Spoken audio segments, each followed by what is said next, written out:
Le 2 mai 2026, la diplomatie mondiale est tellement paralysée qu'elle ne peut même pas planifier un véritable dialogue pour la semaine prochaine.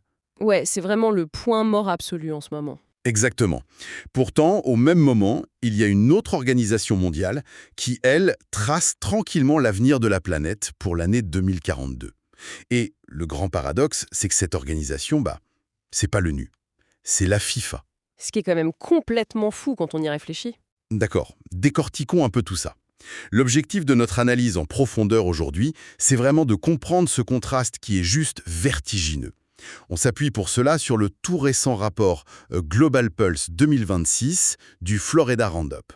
Tout à fait, un rapport centré sur la géopolitique et les enjeux sportifs. Voilà.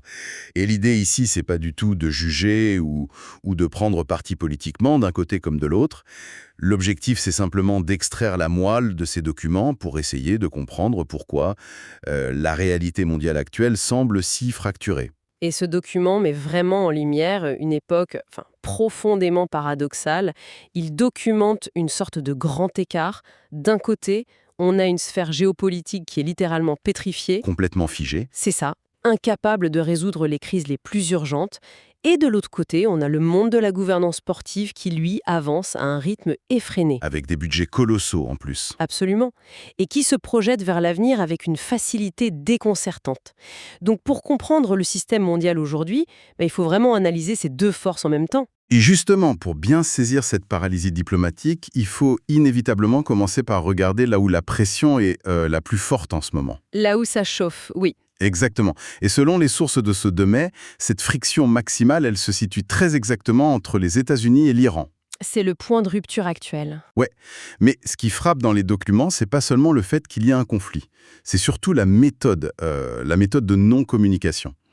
Le rapport souligne que l'Iran a récemment tenté de faire passer une nouvelle proposition de paix. Et ils ont utilisé le Pakistan comme intermédiaire. Ce qui est une méthode très classique. Sauf que cette proposition a été purement et simplement rejetée par Washington. Et ce détail sur le Pakistan, c'est vraiment fondamental pour comprendre la mécanique des crises en ce moment. Ah oui, pas mal. Oui, parce qu'en relations internationales, quand les ambassades sont fermées, que les lignes directes sont coupées, on entre dans la diplomatie de l'ombre, les canaux détournés en fait. Ce qu'on appelle les fameux back channels. Exactement. Le Pakistan, c'est la boîte aux lettres idéale. Le pays partage une frontière très complexe avec l'Iran, mais il a aussi des liens stratégiques et militaires historiques avec les États-Unis. C'est logique. Sauf que là, le fait que Washington rejette cette proposition, ça ne veut pas juste dire qu'un accord a échoué. Ça va plus loin que ça. Ça veut dire que le principe même de s'asseoir à une table, même via un pays tiers, c'est jugé inacceptable. C'est un refus total de reconnaître la validité du canal de communication. C'est comme une cocotte minute en fait. C'est une bonne image, ouais. On affirme partout qu'on a baissé le feu, mais la soupape est complètement bloquée. Personne ne se parle. C'est une partie d'échecs où les joueurs portent des casques anti-bruit. Et où personne ne voit vraiment les pièces de l'autre. Exactement. Personne n'entend l'autre, mais tout le monde sent le plateau trembler. Et ce tremblement, il se matérialise par un blocage économique extrêmement sévère. Le document décrit des sanctions qui frappent de plein fouet l'industrie pétrolière iranienne. L'industrie pétrolière, c'est vraiment le poumon de l'Iran, donc c'est l'arme de choix. Et ça marche? Si l'on relie cela à la situation globale, c'est là que le rapport insiste sur un point crucial. L'impact de ce blocage ne s'arrête pas aux frontières de l'Iran. Ça dicte le comportement de tous les marchés financiers mondiaux. Qui sont hyper nerveux. Extrêmement nerveux et prudents aujourd'hui. C'est là qu'il faut expliquer un concept vital que le document aborde. La fameuse prime de risque sur le pétrole. La taxe invisible. C'est exactement ça. Une taxe sur la peur.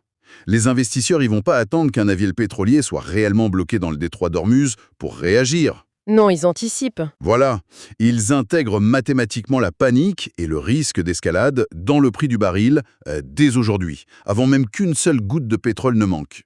Le mécanisme est implacable.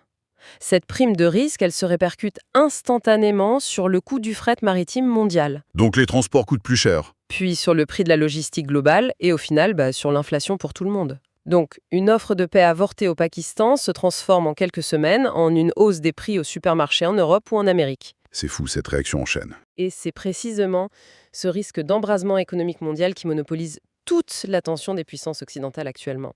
Ce qui soulève une question de cause à effet fascinante.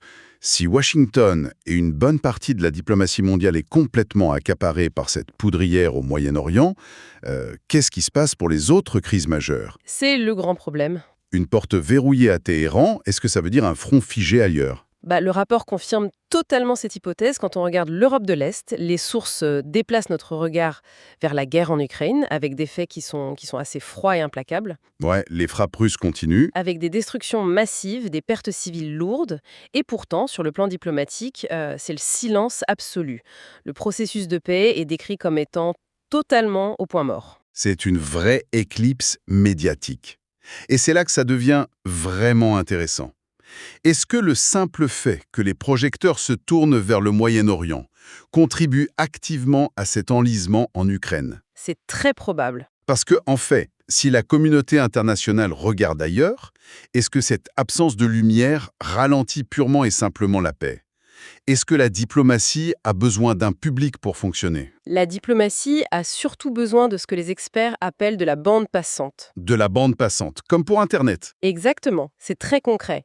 Les cellules de crise, les chancelleries, elles n'ont qu'un nombre limité d'analystes et d'heures dans une journée. Ouais, on ne peut pas tout gérer en même temps. Quand le sommet de l'État américain est mobilisé jour et nuit pour éviter une guerre au Moyen-Orient, le dossier ukrainien redescend dans la pile. C'est mathématique. Et sans cette pression diplomatique constante au plus haut niveau, pour forcer les parties à discuter, une guerre de mouvement se transforme inévitablement en guerre d'usure. D'ailleurs, le rapport pointe une contradiction assez énorme là-dessus. Oui, sur les discours officiels. C'est ça.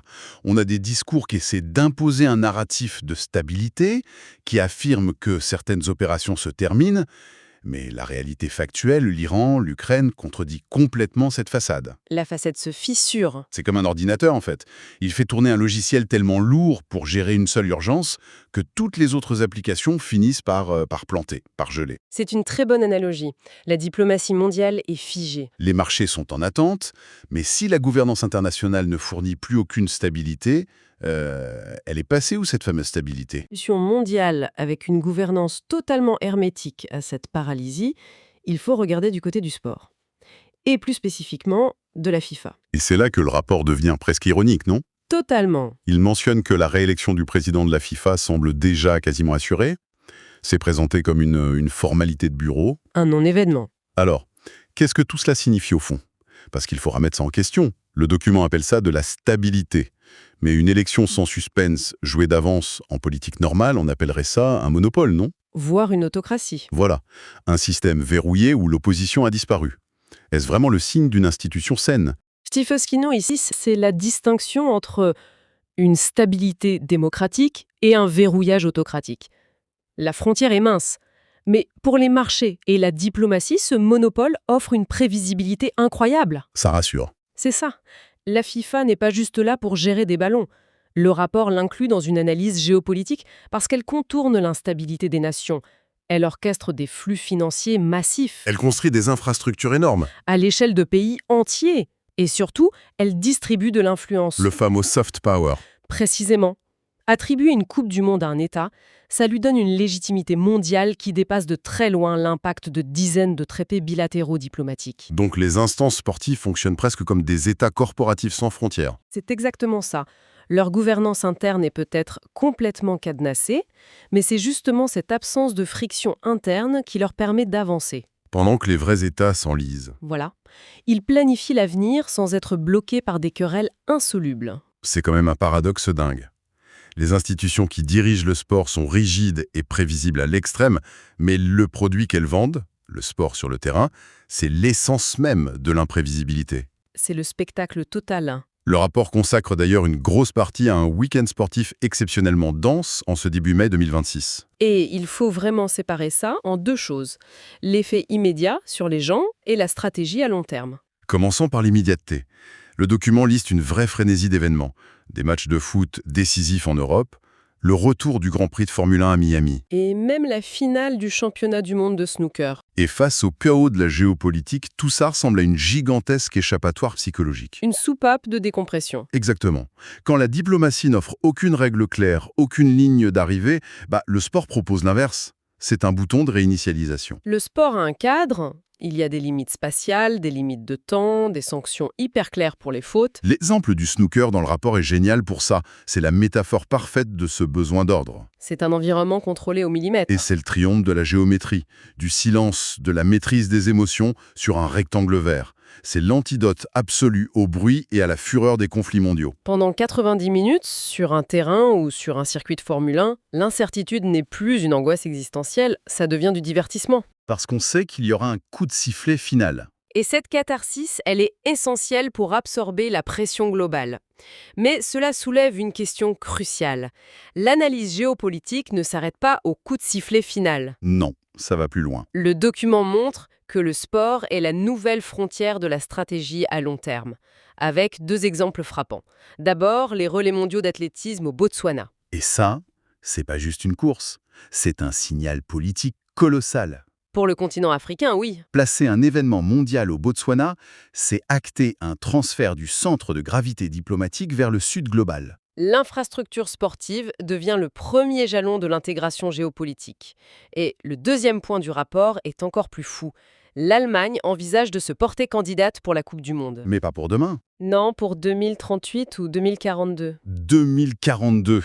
Mais c'est dans 16 ans. C'est vertigineux de penser à ça. Pendant que la diplomatie classique n'arrive même pas à planifier une réunion le mois prochain. C'est ça. Les gouvernements naviguent à vue. Ils survivent d'une élection à l'autre. Et pendant ce temps, l'Allemagne utilise le sport pour dire « Dans 16 ans, notre économie sera assez forte pour des investissements titanesques et on sera le centre du monde. » En misant sur 2042, le sport fait ce que la diplomatie ne sait plus faire. Il bâtit des ponts temporels. Des ponts temporels, c'est un beau terme. Ça oblige les États à concevoir des plans d'urbanisme, des transports, de la sécurité sur plusieurs décennies. Le sport est le seul espace mondialisé qui a encore la confiance nécessaire pour investir si loin dans l'avenir. Il faut vraiment synthétiser ce grand écart monumental de ce 2 mai 2026. On voit une planète coupée en 2 réalités parallèles. D'un côté, le monde géopolitique paralysé. Ouais. La tension sourde entre Washington et Téhéran, avec les marchés qui tremblent. L'Ukraine victime de cette pénurie de bandes passantes diplomatiques qui s'enlisent dans le silence. Et de l'autre côté, en miroir inversé, l'écosystème sportif mondial. Qui est hyper dynamique. Une structure qui impose une gouvernance incontestée. Ce monde-là n'offre pas seulement un soulagement psychologique le temps d'un Grand Prix à Miami, il conçoit littéralement l'architecture diplomatique des années 2040. Ce qui amène une réflexion finale assez troublante en fait. Ah oui. Jusqu'à présent, on les a vus avancer en parallèle, l'un compensant les pannes de l'autre. Mais si la diplomatie traditionnelle continue de se dégrader, si les canaux normaux se ferment au point où même le Pakistan ne peut plus transmettre un message... La question des futurs lieux de négociation devient centrale. Exactement. Historiquement, on avait Genève, Vienne, New York, qui étaient des sanctuaires intouchables. Mais si la méfiance détruit ces espaces... Il faudra de nouveaux territoires neutres, et c'est là que l'infrastructure sportive pourrait jouer un rôle totalement inédit. Donc, ce que ça suggère, c'est que les loges VIP de la Coupe du Monde de 2042 pourraient bien remplacer les couloirs de l'ONU. C'est tout à fait possible. Si les chefs d'État refusent de se voir dans un sommet officiel par peur de perdre la face, une cérémonie d'ouverture sportive devient la couverture parfaite. Les stades deviendraient les derniers endroits sur Terre où des nations en guerre accepteraient d'être dans la même pièce. Pour négocier dans l'ombre. Une diplomatie de stade cachée par le bruit des supporters. Parce que c'est le seul protocole qu'on respecte encore. C'est une perspective hallucinante. Pour tous ceux qui observent le monde aujourd'hui, cette analyse en profondeur prouve qu'il ne faut jamais regarder les événements de manière isolée. Tout est connecté. L'Iran, l'Ukraine, un tournoi de snooker ou une candidature pour 2042, tout ça fait partie de la même équation complexe. Il va vraiment falloir garder un œil critique sur ces dynamiques dans les mois à venir. Et c'est ce qui rend l'analyse géopolitique si passionnante. Absolument. C'est la fin de cette exploration pour aujourd'hui. Il faudra continuer de suivre comment ces 2 mondes finissent par se croiser.